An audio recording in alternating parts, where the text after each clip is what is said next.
Hello నమస్తే, welcome to my channel. ఈరోజు ఈ వీడియోలో 2024 సంవత్సరంలో రాఖీ పౌర్ణమి ఎప్పుడు వచ్చింది, పౌర్ణమి తిథి ఎప్పటి నుండి ఎప్పటి వరకు ఉంటుంది, అలాగే రాఖీ పౌర్ణమి విశిష్టత గురించి తెలుసుకుందాం.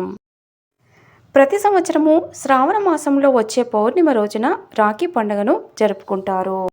రాఖీ, రక్షాబంధన్ లేదా రాఖీ పౌర్ణమి అని పిలిచే ఈ పండుగను కొన్ని ప్రాంతాలలో శ్రావణ పౌర్ణమి లేదా జంధ్యాల పూర్ణిమ అని కూడా పిలుస్తారు. జంధ్యాల పౌర్ణమినే ఉపకర్మ అని కూడా అంటారు.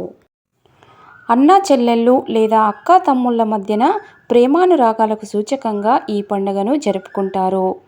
అన్నకు కానీ తమ్మునికి కానీ ప్రేమ సూచకంగా సోదరి కట్టే రాఖీ అని పిలిచే ఒక పట్టీని కట్టడం ఈ పండుగ యొక్క ప్రధాన విశేషం.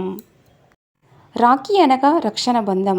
ఇది అన్నా చెల్లెళ్ళు, అక్కా తమ్ముళ్ళు జరుపుకునే మహోత్తరమైన పండగ. సాధారణంగా జంధ్యాన్ని ధరించేవారు కూడా ఈ శ్రావణ పౌర్ణమి రోజునే పాతది తీసి కొత్త దానిని ధరిస్తారు. ఉపనయనం అయిన వారు కూడా జంధ్యాల పౌర్ణమి రోజు గాయత్రి పూజ చేసి కొత్త యజ్ఞోపవీతాన్ని ధరించి పాతది తీసివేస్తారు. రక్షాబంధనము అరిష్టాలను తొలగిస్తుంది. రాఖీ కట్టిన అనంతరం తమ సోదరులకు మిఠాయిలను తినిపించి ఆనందంగా జీవించాలని కోరుకుంటారు.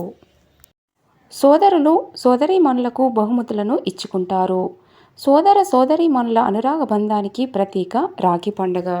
2024 సంవత్సరంలో రాఖీ పౌర్ణమి ఆగస్టు 19వ తేదీ సోమవారం రోజున వచ్చింది.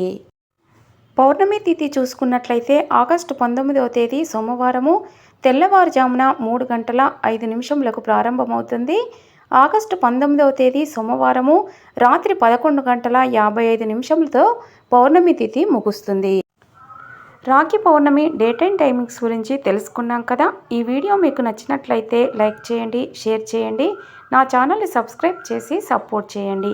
Thanks for watching.